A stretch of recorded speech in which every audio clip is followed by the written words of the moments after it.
Hi, everyone. Thanks so much for joining us today. I'm Carla, and Ramie and Jessica are here also. Good morning to you guys. And good morning, Hello. Heath. I'd like to introduce to everyone our guest, Heath Wessling. And I'm going to read a little bit about him so that you know what he's about here and why we had him on. Heath Wessling, is a heart-centered entrepreneur focused on wellness, local economic. Sorry, I'm not reading very well today. Local economies and the simplification of stressful modern day life as a means to achieve next stage sustainable living. Always called to assume leadership roles in sports, project management, wellness education, and living life with authenticity, he uses his perspective gained through traveling the world and 3 years living and working in London, England, to provide holistic guidance toward personalized, natural, and effective solutions. He has been immersed in the wellness industry for the last 15 years, starting with managing the wellness program implementation team at Cerner Corporation before having very strong visions and spiritual energies pushing him to create a localized network that benefits our community, and which first phase manifested into a holistic wellness center called the Kansas City Wellness Club. And I know that's where Ramie and Jessica became acquainted with him, or more acquainted with Heath there. And he describes himself as an empathetic bridge builder using universal objectives such as unity, courage, self sufficiency, and freedom as his compass. So that's beautiful. And there. Thank you, Thank you Carla. so much, Heath. Thank you. I'm Yeah. sorry I butchered reading. I'm a little distracted, I have to tell you. This time of spring, we have a big garden and we have 1,000 crowns of asparagus, and it's been raining for 3 weeks now. And it's like, so the weeds are taller than the asparagus. And so I go out every morning and it takes me about an hour and I walk through. And today it's just been so much that the weeds are so tall that I've started pulling a bunch of them. And so I love the cleaver's weed. It's bright green and it kind of has whorls of petals, and but it clings to you. I use it. I pick it every morning in the spring and put it in my blender and use it for a liver detox. It's really good for you. But in pulling all those, then my arm is covered with kind of a rash this morning from the clinginess that's caused there. And so I'm distracted by doing that. And but it's all good. Does that I mean got all very the show guests and hosts are going to get some asparagus afterwards? Is that Yeah. where you're going? that would be great, wouldn't it? We were hoping of what we've decided to do. We only use organic pesticides, and we don't use any weed control except for pulling them.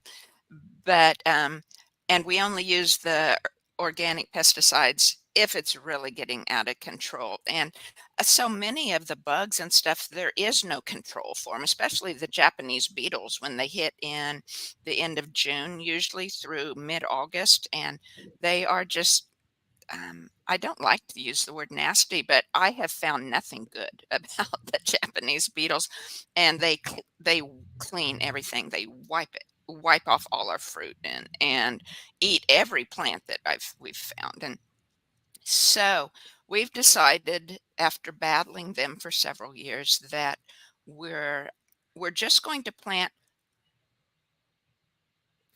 I don't know, 2 or 3 or 4 times more than we think we'll ever need.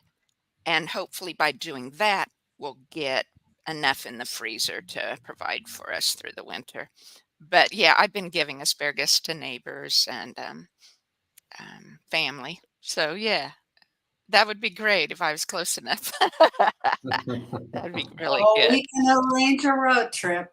That would be That would be fun. You're coming this summer, that when everything's there's hardly so many things are not quite starting yet. So maybe Right. maybe Do you have mid-June or do you have an oil or cream by you that you could put on your arms to stop the itching? I didn't think to do that before. I have some, yeah, I make herbal, I grow Yeah. the herbs and then I make the herbal salve, and I do have something that would work wonderfully for it, but I didn't get in here after picking asparagus in time to, I was totally soaking wet. And so then I had to change clothes and change socks and shoes and everything. And I just got time to grab a glass of water here and sit down. So, so That's good. anyway, Well, I love and asparagus. Where we grew up in Iowa, we had wild asparagus growing in the ditch. We were outside out in the country on a gravel road, and so we felt pretty lucky to have some just some wild patches growing around us. And yeah, now's a great time. And imagine with all that rain yesterday that those weeds were pretty high, Carla. oh, they are, yeah. And we use horse manure compost over most of the garden. And the bad part is that after like 3 years of horse manure compost, it's all decomposed, and everything that the horses eat is now growing. And so this year we were not, with all the rain, we were not expecting the overgrowth of weeds that we have. It's just, and a lot of them are good. Like my comfrey, I have a huge comfrey patch and it went to seed, so it's coming up in the asparagus. I do not want to let it grow in the asparagus. But then you have some not helpful weeds like pokeweed. Some people have said it's really good to eat, but it's like you have to boil it 3 times before you can eat it because otherwise it's poisonous. And so I just want to throw it out of the garden. And Wow. but yes, that's awesome to have it along the road wild. Very I feel for awesome. the people who had to go through the process to figure out that you have to boil that thing 3 times before you can eat it, right? You know, everybody who Right. That's part of that right. learning process. Gosh. That Um, was a hard curve, wasn't it? I don't know why this came up, but just culturally, I never even heard of asparagus until I was definitely away from home. My parents never, what country does it come from? Do you know? My parents Oh, never introduced it. So I yeah, ha- we I never, have no idea. yeah, we never had it. And then um, someone offered it some dinner or something, and I love it. And I think only one of my children like it, but they're like, what, like, what is that? Because it's funny how you grow up and you just don't even see asparagus in your life until, someone introduces it to you. But yeah, I was that way it's with really, avocados. yeah, So, yeah, that yeah, it too. was like And I grew up on a it's farm and my parents grew up on farms and we had anything you could grow yourself. And it was like living in central Kansas. It was like, there's no avocado right. trees. No, this And I had no avocado. idea. Yeah. Right, right, yeah. Um, I forgot. Oh, and when I started the blood type diet, it'll be 20 years this year, I think, or 20, anyway. But I was reading, the blood type diet, it's all about keeping yourself alkaline. And in the beneficial foods, because there's 3 categories to the blood type: beneficial, neutral, and poison.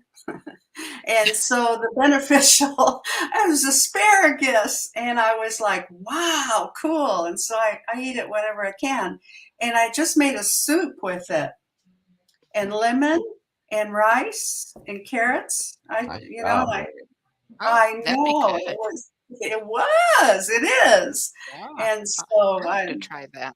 yeah, it's really simple. A vegetable stock, and then you can rice and onion and whatever vegetables you want, and Mhm. asparagus. Yeah, it's really good. And a touch of Yeah. lemon. Yeah, and sometimes I've had lemongrass, and that really Mhm. changes the flavor. And it's really, Hmm. really Ah, clean. Feels real good when you have it. So anyway, oh, that's that's that's my cool. asparagus. Yeah, it is. It is. I love Very cool. asparagus. Yeah, I'm going to get into Heath a little bit here in the conversation, but I wanted to take this time. I pulled a oracle card just so everyone knows for the podcast, and I had read through Heath's bio before that, and the word unity there had caught my eye, and um, I pulled the Hawthorne card, which is about unity. And I wanted to just read a couple highlights here because it pertains, I'm sure, to Heath's work, because that's how he said one of his focus points in his career. He used that kind of as one of his compasses. And it talks about unity of the masculine feminine balance within each of us. And to me, also, it talks about not just masculine, feminine unity, but the unity we feel when our mind and spirit are in balance, and we can hear our spirit and let our mind work for us instead of being our directive.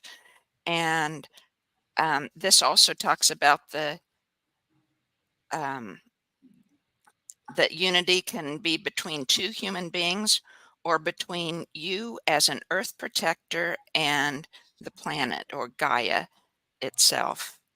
Um, the gifts to all of us are loving attention, empathy, and gentleness, and from them spring protection, stability, and commitment to one another. And that seemed to really speak to some of what you said in your bio, Heath. And I'll go from there. And would you tell us more, whatever you want to Yeah, share, sure. Well, thanks, Carla. how you That's got where you are or where you're going? yeah, that's a great lead in. Unity is very fundamental to everything that I'm certainly professionally about right now. But personally, I just feel I've been blessed by the Creator to have the ability to bring people together. I've seen that in various situations, conflicts in my life. I've seen that through the project management. It's a big part of my professional life has been in project management. I've seen it through that. You mentioned the leadership positions. I've also been really fortunate from God to be born into an athletic family and just kind of always assumed leadership roles in sports. And I think taking that with the world travels that I was blessed to have made me realize and really be empathetic towards just humanity in general, because I just saw how much united us, no matter where in the world you were at, no matter what part of the world someone lived in, the type of conditions they lived in, that they all generally needed at least the four core life necessities of food on the table, clothes on your back, a roof over your head, and good health. That everyone shares those four things, but even beyond that, everyone really kind of wants the same thing, right? We want to be able to share time with our family and friends. We want to be able to have joy in our life. We want to be able to smile. We care about doing the right thing to this planet, to other people. I mean, 99% of the people on this planet are just really, really fantastic human souls. And unfortunately, the very few differences that those very few people have are amplified in the noise of the day, is what I call it, which, unfortunately is a lot of the mainstream news and a lot of the headlines and a lot of the coverages and dialect of our day when it comes to just forces trying to divide us. And I feel that those forces, and I'll probably use the word dark forces a few times in this call, have just gotten to a point to where they try to separate us so much so that we cannot unite on those things that are in common, that we do share a fundamental base with everyone. And so, a big part of my passion is just helping people see through that and helping them understand that we are so connected very interconnected with not just every human being on this planet, but everything that exists on this planet, and the energies that flow, and the plants and the animals, and everything else. And as I saw people talk about, climate change is a big thing that people love to talk about right now, and say that it's a big deal and we got to do something. So you hear a lot of people say, hey, I wanted to treat my planet in a friendly way, which is absolutely the right thing to do. We should treat this planet like like our home, because it's needs to be maintained in that way. So if everybody wants to treat the planet the right way, if everyone wants to take care of their local community, and they like to throw up those hashtags of support local, buy small business. And if you ask anyone, they care more about their local friends, family, neighbors, their local businesses, their local farmers, more than they care about those people thousands of miles away, and nothing against those people. It's just, we would rather build up our communities, and it's important to have a strong, vibrant local community. So if a lot of those common similarities are there, then what's stopping us from putting those into practice? And, I think that's a complicated answer. It's not really easy, but essentially that's my mission. That's where I've really kind of dedicated my life to putting into practice and helping people realize is, what can we do to not just unite, but to simplify our lives, optimize our health, and get us to the point to where we are living the best version of ourselves, aligned with those core values that we talk about. Yeah. Really. So Yeah. Go ahead, Ramie. Oh, when you say this, I see little neighborhood circles at a gathering, and it's safe to be there, and you can talk and you can share, and they have a sound room where you can scream and you can just let it go, because it's so healthy to say what you feel and not be worried about shame or blame or any of that. It's just raw, open feelings, which we all need to focus on, instead of hiding it and feeling shame and blame. Yeah. So yeah, I'm sorry. I was just gonna say, I think that is also a really good point as well, of what we've seen with people in respect towards really guarding themselves. I mean, people are really slow these days to open up.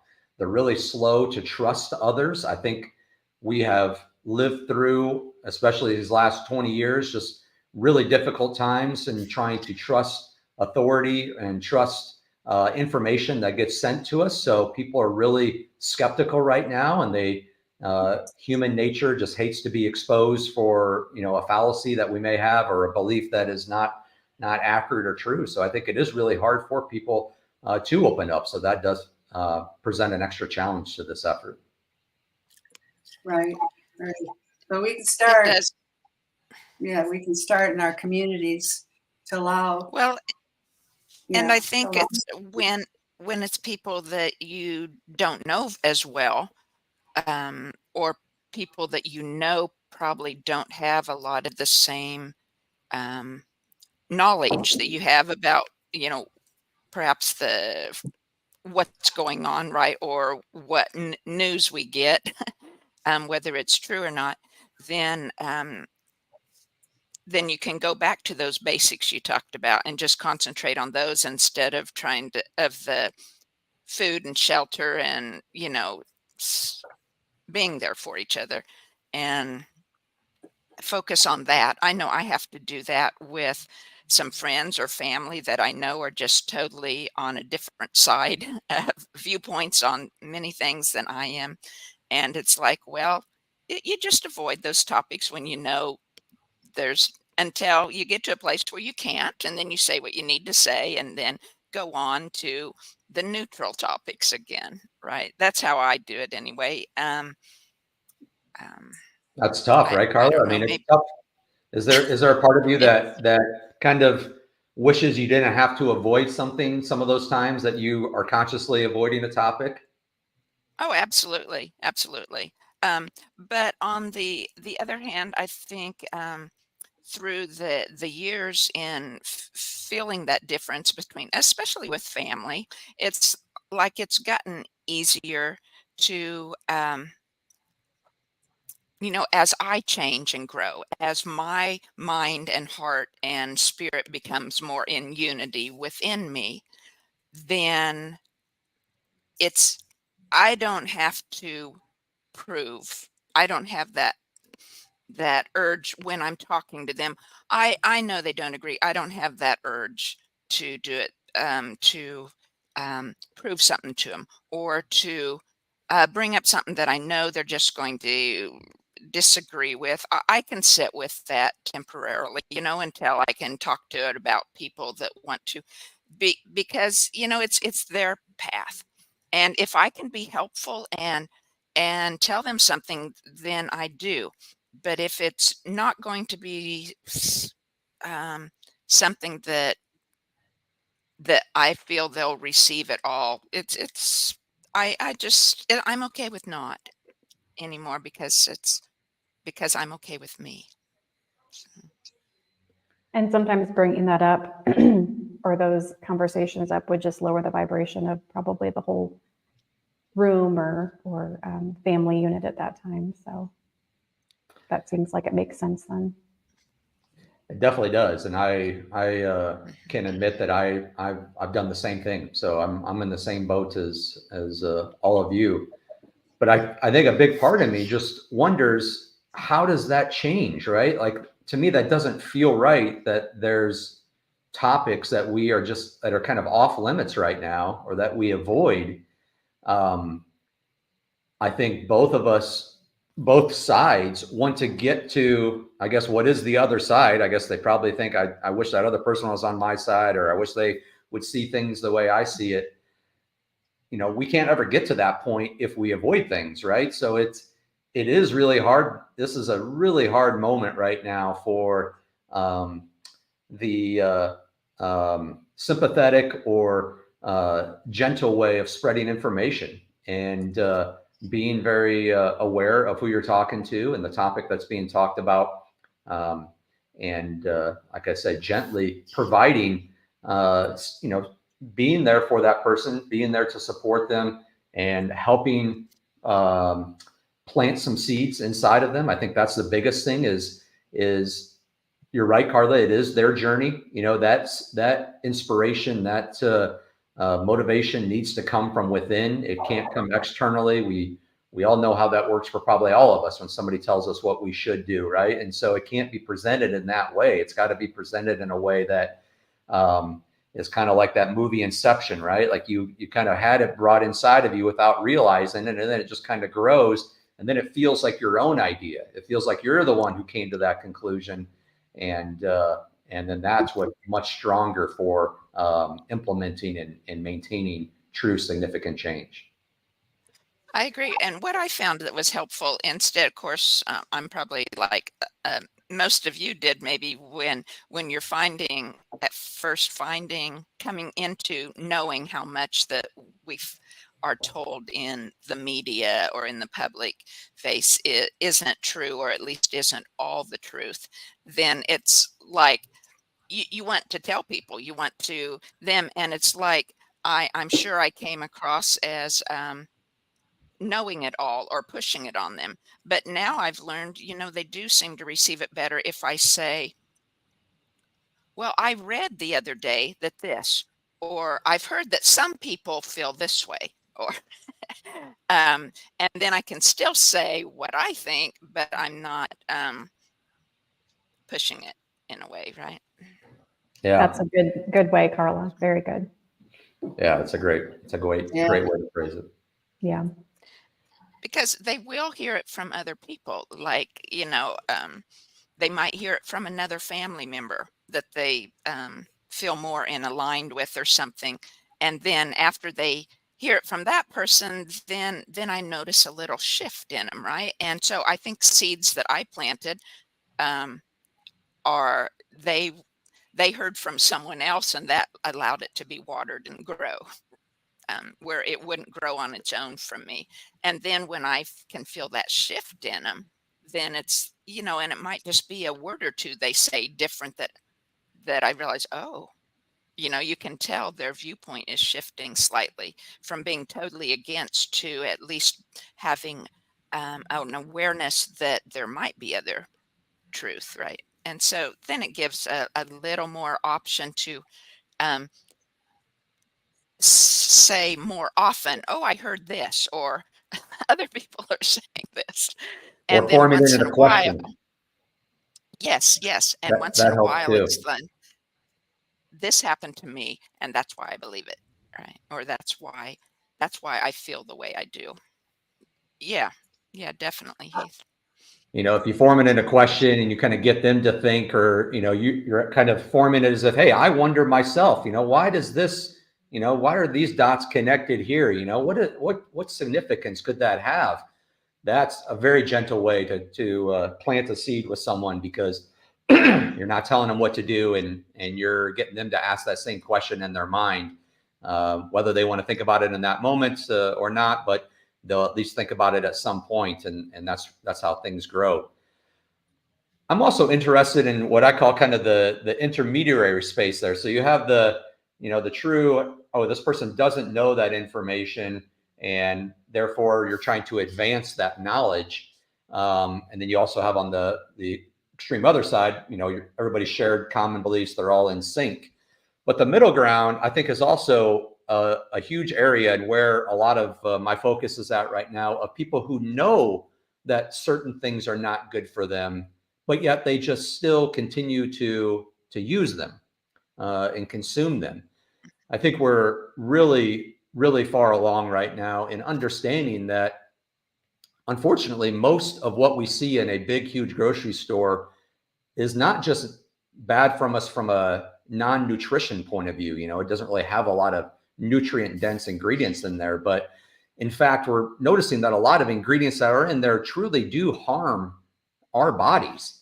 I think Europe has made a lot of advancement in this area, and really labeled these certain ingredients as harmful. They've removed them from their foods, and have done a lot in that spot, and shown how they have direct correlations to certain chronic conditions and certain diseases.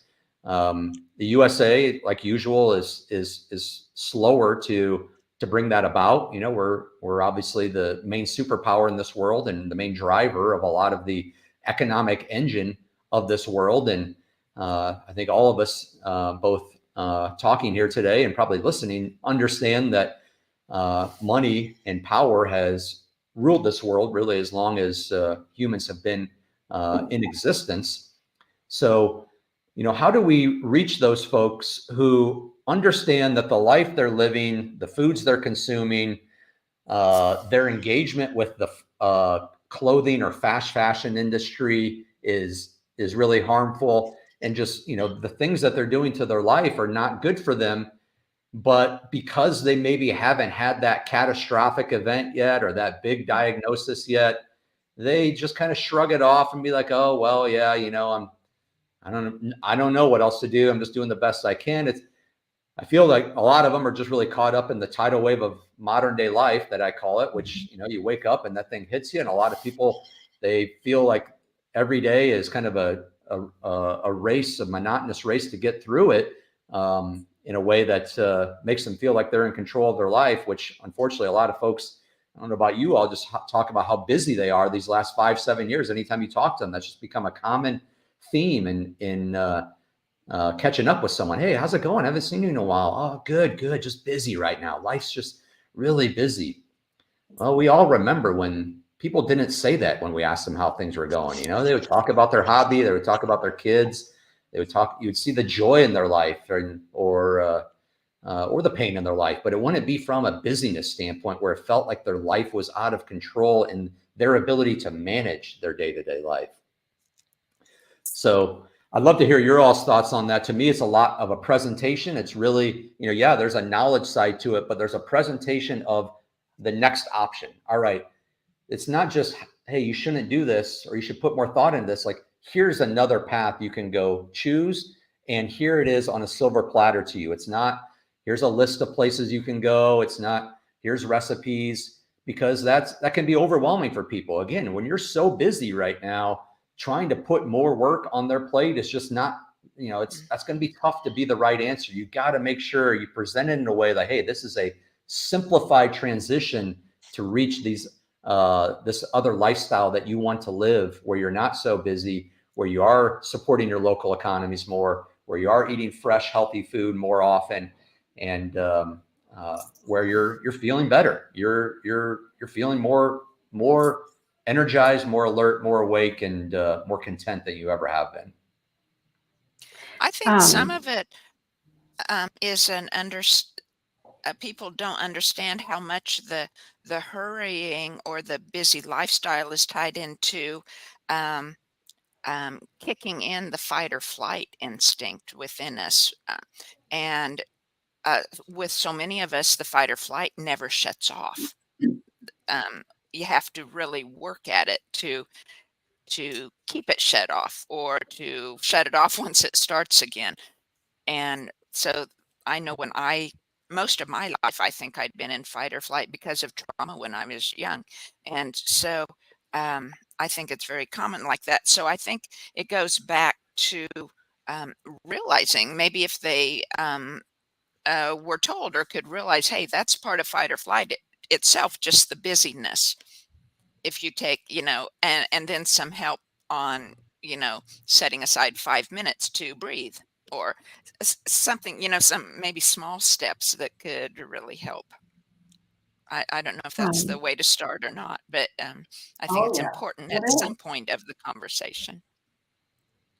Yeah, and from a health coaching perspective, when people, and you can do this on a bigger scale too, like a community or a group that you're influencing. One thing that I've done is have monthly challenges. So, like, instead of changing their whole life, what they're eating, what they're wearing, what they're putting on their body, all the things that affect you, just changing one thing a month. So then by the end of the year, you've changed 12 things. And one thing could, it could be, well, I made a decision not to buy brand new clothes anymore. All the clothes that I buy are used or, come from a thrift store. So, just little things like that.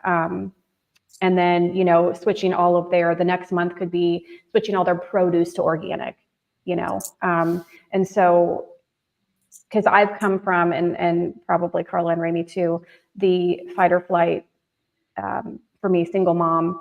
And so I needed very specific things, and I didn't need all of them at once. I did that and I got overwhelmed. But if you do, challenges, or again, it could be on a, one-to-one basis, or on a community basis. We're going to do this month. We're going to change this month. Or again, if it's a one-to-one, they can direct those themselves. But when you're living in fight or flight, sometimes you're so like, I just don't know what to do. There's so many things. So helping a person or a group of people to just do one thing at a time. And then, it seems like a long time, a year does, but it goes by so fast. And you're like, oh my gosh, you've made 12 changes towards your whole life getting better, whatever those specific changes were. So anyway, there's the health coach input there. That's great, That's Jessica. great, Jessica. It's very important. And my philosophy is right now that keep it simple, very simple, and very patient and kind, and 5 minutes a day. So 5 minutes, you choose what you want to do. 1 minute meditation, roll your shoulders, roll your ear to your shoulder, look up, your eye movements, do a twist in a chair. And then when you're, do some movement, and then quiet the brain, quiet the mind for a minute. And I do have a 1 minute meditation, but it takes 7 minutes to teach it. But we do. So I tell everyone, the guy thought it was a minute. No, but it takes 8 minutes basically to teach you. But I love it because I take everyone to the heart. And that's it. If you connect with the heart every day and set your intention, Set your intention in the morning before you leave, before you do your daily routine or your whatever routine, watch how different your days go because energy follows intention. So and that's what I'm doing. And I'm thinking of creating a video, I don't know what to call it, 8 minutes to stardom. I don't know, 8 minutes to patience and kindness, because it does take it a mindfulness every day, because every day is a beautiful day. And it does matter how you start your day. And if you're a mom, which we are, but we don't have children at home, but get up 10 minutes early. It is so worth it. It is so worth it. So that's what I'm focusing on, is bringing it. I'd love to have it where companies buy it, organizations buy it, and every day they would start their day with some kind of movement, meditation, 1 minute. It'll grow, and then set your intentions, and then start your day and see what happens. So That would be that's a what neat I. idea. Yeah. Yeah. Mhm. If every employer would start that way. Well, wouldn't that be nice? It would be, yeah. And schools. How about schools? That That would be. would be great. Yeah. I have two substitute teachers in my circle lately, and they're both telling me these kids are out of control. And I always ask your principal to ask them if I could come in and teach them meditation. But I don't know if they're afraid or they don't take me seriously, but just let me go in there, you know? Anyway, Well, this yeah. is, I have to agree with what I hear with what the teachers say. My sister has taught second grade in a town about the size, I don't know, about 20,000 maybe, for 20 years or more. And she's retiring this year, because, I mean, she could continue working more, but she's retiring, as well as are a large percentage of other teachers from that school. Because since the COVID lockdowns, when the kids were at school at home so much and they weren't taught by a lot of parents, because even if the parents were home, they weren't instructing them, or really probably knowing how to discipline, for a full day instead of a couple hours in an evening. And all the teachers there feel it's just the kids are out of control. They're on a lot of them. The behavior issues are terrible, so much Mhm. greater than 4 or 5 years ago. And the school district doesn't back the teachers. You can complain, but you're back in the situation and nothing is done. And they'll support the parents when the parents complain how bad the teacher was with how they handled things. And it's the public school system it's in a really a difficult situation right now, I think, with on how to handle that type, and or they're going to lose a lot of the teachers. Yeah. And maybe, maybe in the long run that is good. Maybe more people Probably. would go to Mhm. homeschooling, right? And or to private schools of their choice where there's more say so, or more um, perhaps spirituality guided um, Yeah, authority. but that's I don't mean, really, you're doing yeah. this type of authority, but, genuine authority in enforcing respect and kindness. We still have to address the kids that are left and want to reach them, because they're probably just as uh, hungry for the quiet, to feel safe, to feel seen, heard, all that, And meditation would, and they're so young. They're just so easily to adapt. So Heath and I are working on setting up something for schools. We've got to present our presentation, and hopefully just one school will take us on, and we could record the progress and then present it to other companies and schools. And you know Oh, what, that's awesome.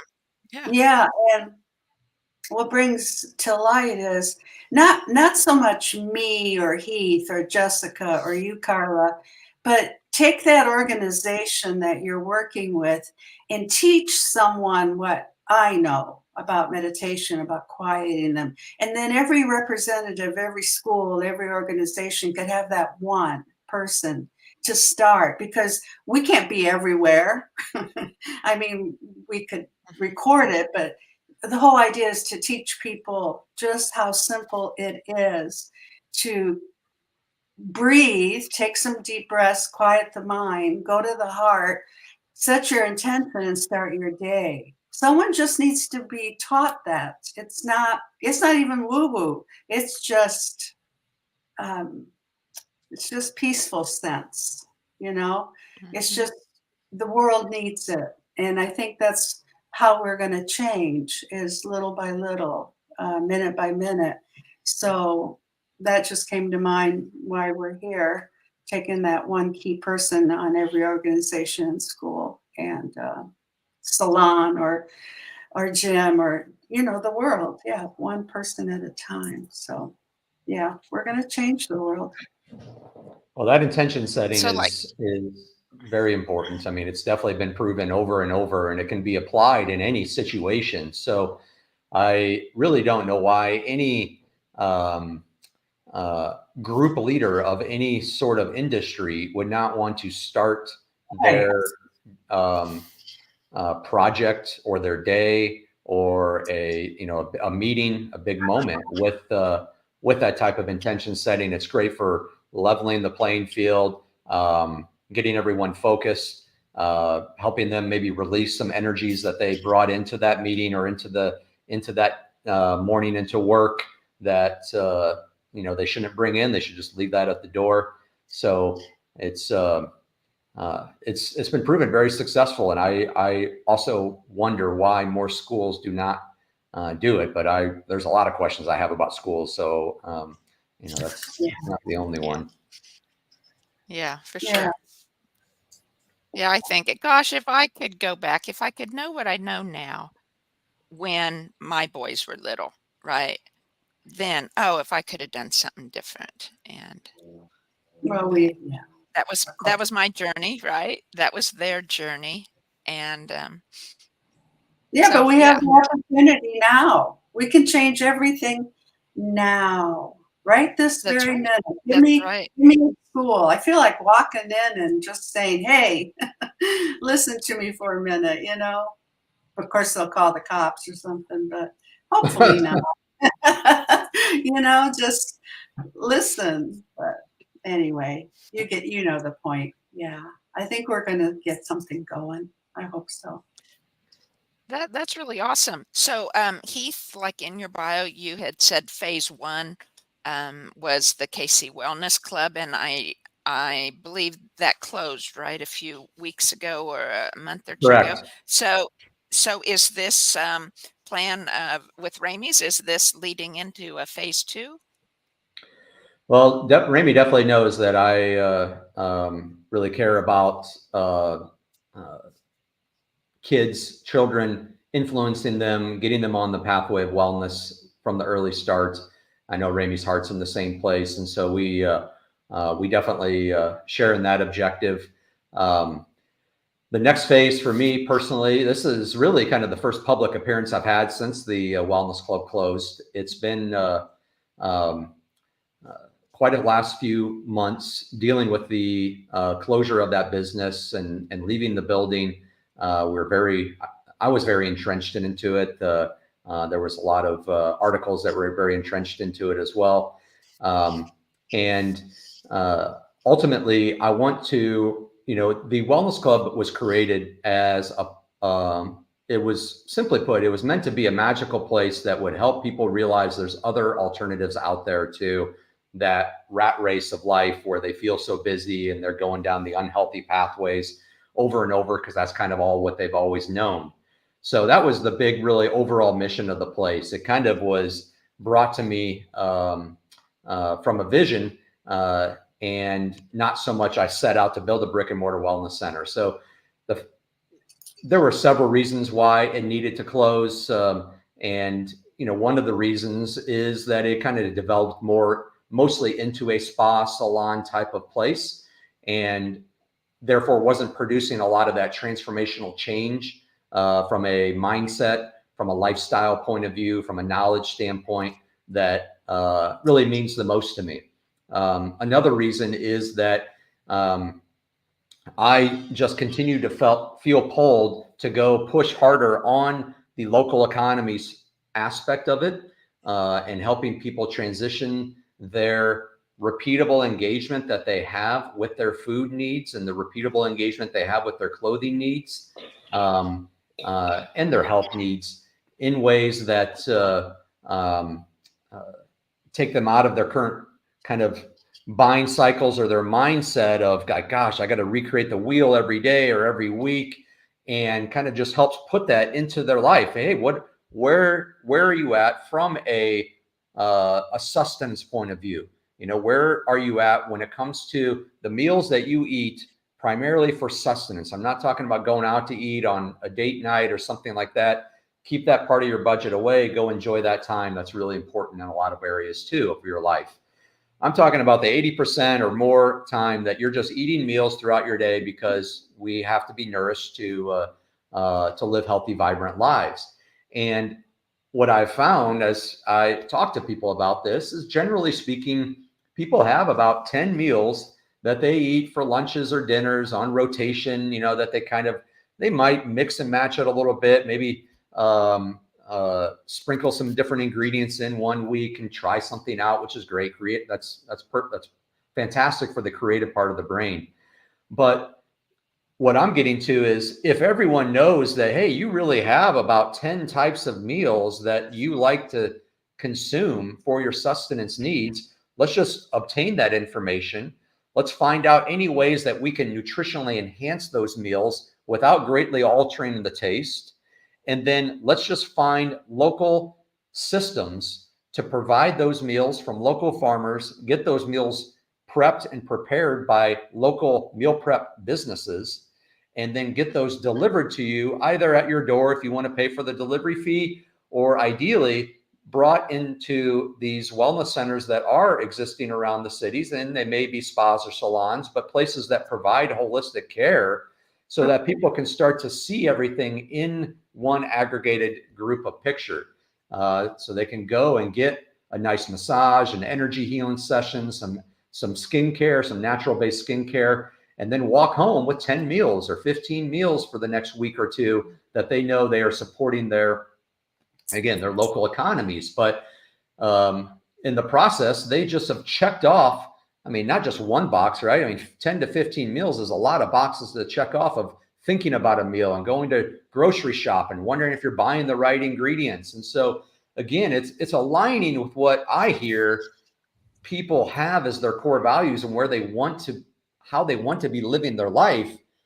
And so you're just really just helping them from a presentation layer say, hey, this is the option you can choose that checks those boxes that you want right now for a transformational shift in the way you live your life and the way your buying power through your every dollar that you spend, which is your incredible power that you hold every single day. In every transaction that you make, you are voting for the world that you want to live in.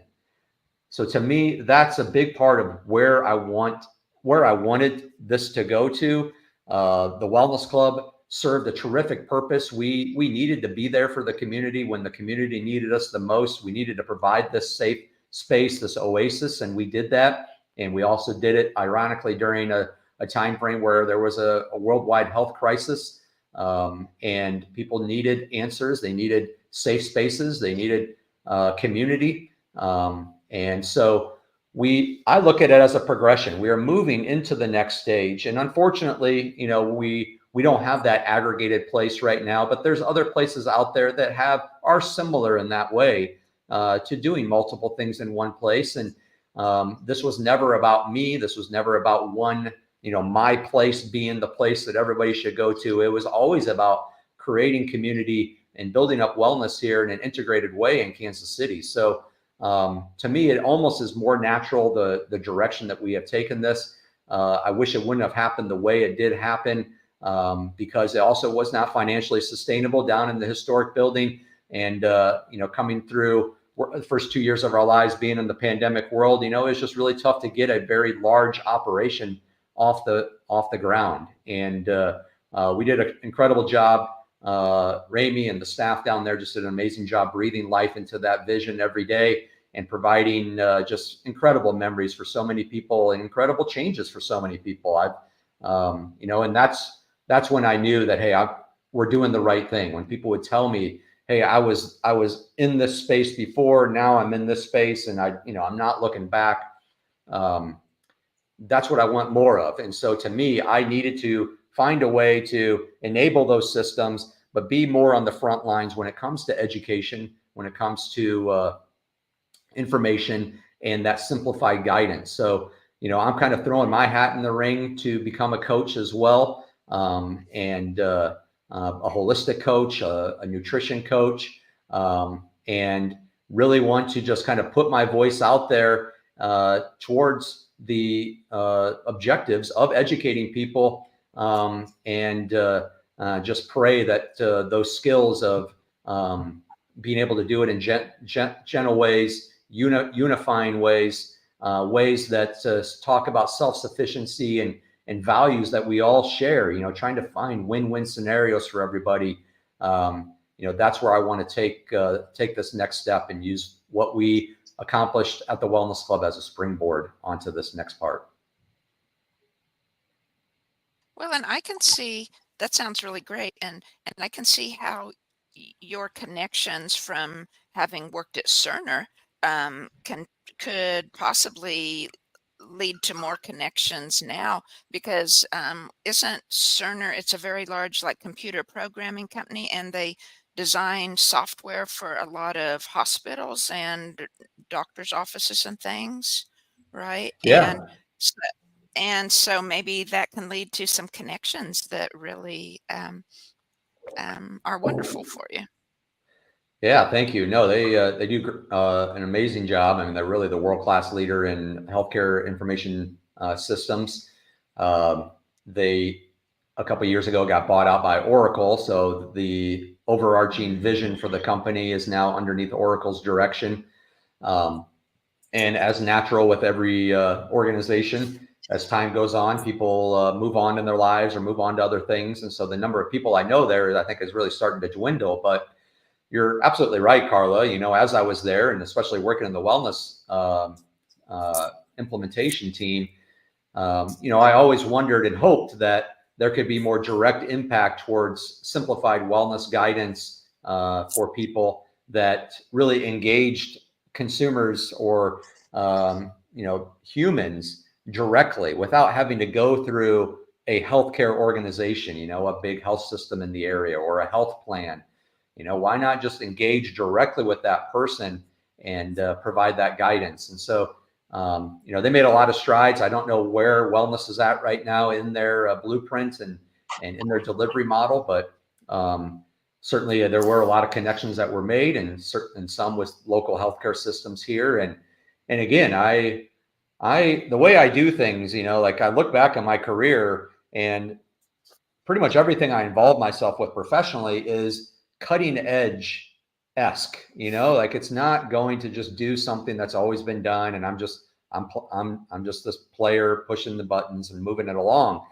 Part of me just has to be part of this creative process. And so there was, all the projects I worked on at Cerner were, kind of brand new cutting edge projects. I started my own real estate investment company, and then, created this vision for the Wellness Club. And so it's important to me that we go and create something unique for people that is seen as something that hasn't quite been done yet. And so what brings me hope and joy is that a lot of what we're talking about, eating healthier, plugging into local farmers, home grocery delivery, meal plans, a lot of those are not brand new. I won't be the first time that people hear about those. You know, farmers markets have really taken off over the last decade. Farm to table restaurants have really taken off. Home grocery deliveries have really taken off, and meal prep businesses have really taken off. So I feel really encouraged by the trajectory of the industry. However, I just feel that no one has ever really tied it together at the personal level and brought it to a systemized point of view to where they really have no reason to say no. You know, they have no financially, time wise, health wise. Like, it just seems like it's an obvious pathway to sustainable living. Next stage sustainable living is what I call it. You know, I feel we're in this historic point in human history. We know what we need to do, just a matter of choices at this point. Well, and I think now, like you said, is coming a great opportunity. The economy isn't doing as well. There's predictions, you know, for more layoffs or other things coming within the next year, year and a half. And it's like, I think, instead of viewing it as a difficult time, right, with lots of problems, we all need to view it as with creativity, with determination, and with asking for divine guidance, right? Okay, how can we make this awesome? How can we meet the needs of people to help guide them to a better understanding of of the health and life, right? Quality of life. Right. So This awesome.